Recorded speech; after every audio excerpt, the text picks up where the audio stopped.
అందరికీ నమస్కారం అండి.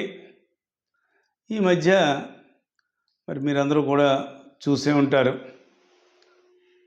మన బిక్కవోలు మండలం రంగాపురం గ్రామంలో 12 సంవత్సరాల బాలిక పైన అఘాత్యం చేయడం, అఘాత్యం చేసిన వ్యక్తికేమో రామకృష్ణారెడ్డి గారి దయ వల్ల స్టేషన్ బెయిల్ రావడం, అదేవిధంగా వారి తండ్రికి పెదనాన్నగారి అబ్బాయికినేమో సెంట్రల్ జైలుకి 14 రోజులు పంపించడం. అంటే కొత్త న్యాయం అనమాట. రాష్ట్ర వ్యాప్తంగా జరుగుతుంది, అందులో ఆనపర్తి నియోజకవర్గంలో మరి కాస్త ఎక్కువ జరుగుతుంది. ఇదంతా కూడా ఎమ్మెల్యే రామకృష్ణారెడ్డి గారి చలవ వల్ల ఇలాగా జరగడం.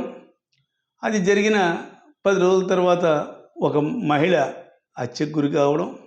అదేవిధంగా దొడ్డిగుంట గ్రామం, రంగంపేట మండలం దొడ్డిగుంట గ్రామంలో ఒక అతను హత్య గావించబడ్డం. ఇవన్నీ కూడా చూసాం. కానీ 2 హత్యలు జరిగినాయి. ఒక అటెంప్ట్ టు రేప్ జరిగింది 12 సంవత్సరాల బాలిక పైన. స్థానిక శాసనసభ్యుడు రామకృష్ణారెడ్డి ఈ రోజు వరకు కూడా కనీసం వాళ్ళని పరామర్శించడానికి కూడా వెళ్ళలేదు. ఎంత దారుణమో చూడండి. మానవత్వం ఉన్న ప్రతి వాళ్ళు కూడా ఈ జరిగిన సంఘటనలు ఖండిస్తున్నారు. అయినా రామకృష్ణారెడ్డి పరామర్శించడానికి వెళ్ళడం జరగలేదు సరిగదా, కనీసం ఖండించలేదు. కారణం, ఎవరైతే అటెంప్ట్ టు రేప్ చేశాడో అతని స్టేషన్ బెయిల్ ఇప్పించిన ఘనత ఇందే. దానికి నిదర్శనం ఒకటే చెప్తూ ఉన్నాను. నేను గతంలోనే చెప్పాను. ఆ సంఘటన జరిగిన తర్వాత నుంచి ఆ పాప తండ్రి అయ్యి కూడా సెంట్రల్ జైలుకి వెళ్ళే వరకు కూడా మధ్యలో జరిగిన కాలంలో ఎమ్మెల్యే అదేవిధంగా బిక్కోలి ఎస్ఐ మధ్య జరిగినటువంటి ఫోన్ కాన్వర్జేషను ఏమైతే ఉందో కాల్ డేటా చేస్తే ఇతను ఎన్నిసార్లు ఫోన్ చేశాడో, ఏ రకంగా చెప్పాడా అన్న తెలుస్తుంది. ఎన్నిసార్లు ఫోన్ చేసి కేవలం ఎమ్మెల్యే రామకృష్ణారెడ్డి సూచనలతోటే ఆ వాడికి అంత దుర్మార్గమైన చేసిన వాడికి స్టేషన్ బెయిల్ ఇప్పించడం, ఆ తండ్రికి పెదనాన్న కొడుక్కి రిమాండ్కి పంపించడం. అంటే రామకృష్ణారెడ్డి హయాంలో ఇది ఒక కొత్త న్యాయం. నిందితులకు రక్ష, అదేవిధంగా బాధితులకు శిక్ష ఈయన హయాంలో.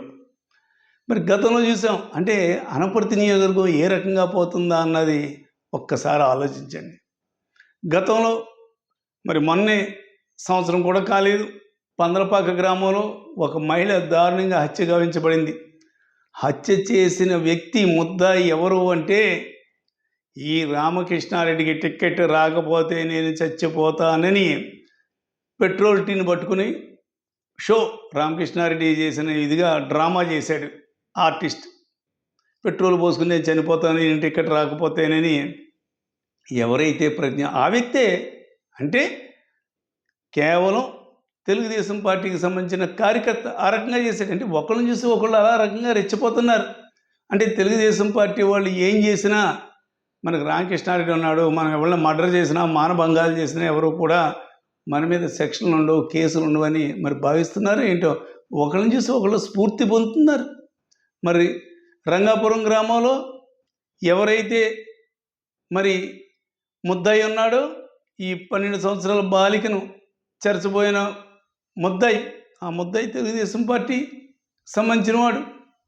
అదేవిధంగా ఎవరైతే ఒక మహిళను హత్య చేసిన వాడు కూడా తెలుగుదేశం పార్టీ కార్యకర్త. ఇక ఇక్కడ చూడండి, దొడ్డిగుంట గ్రామంలో మహిళ ఇంకో వ్యక్తి కలిపి ఒక అతన్ని చంపవేయడం జరిగింది మొన్నే. కనీసం స్టేషన్లో కంప్లైంట్ ఇచ్చినా ముందు, ఆ రోజుల ముందు, ఆ జరిగే సంఘటనలకు ముందు చెప్పినా కూడా ఎస్ఐలు ఏం పట్టించుకోలేదు. అదేవిధంగా ఇక్కడ కూడా రంగాపురంలో జరిగిన మర్డర్కు ముందు కూడా ఆ మహిళ ఎవరైతే ఉన్నారో వాళ్ళు కూడా స్టేషన్ కంప్లైంట్ ఇచ్చినా ఏమీ పట్టించుకోలేదు. కేవలం రామకృష్ణారెడ్డి ఇన్స్ట్రక్షన్ బట్టి వాళ్ళు ఫాలో అవుతున్నారు పోలీసు. అంటే నియోజకవర్గంలో గతంలో ఎప్పుడు కూడా చరిత్రలో లేదు. 2 సంవత్సరాల్లో ఇన్ని అగాచాలు, ఇంకా దాడులు దౌర్జన్యాల గురించి చెప్పాలంటే అది లెక్కలేనని 2 సంవత్సరాల్లో జరిగినాయి. ఇవి కేవలం మర్డర్లు, అదేవిధంగా మానభంగం గురించి చెప్తా ఉన్నా.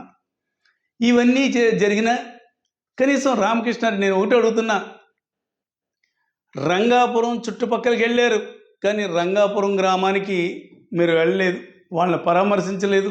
బాలికని కనీసం పరామర్శించవలసిన మానవత్వం కూడా లేదు నీకు.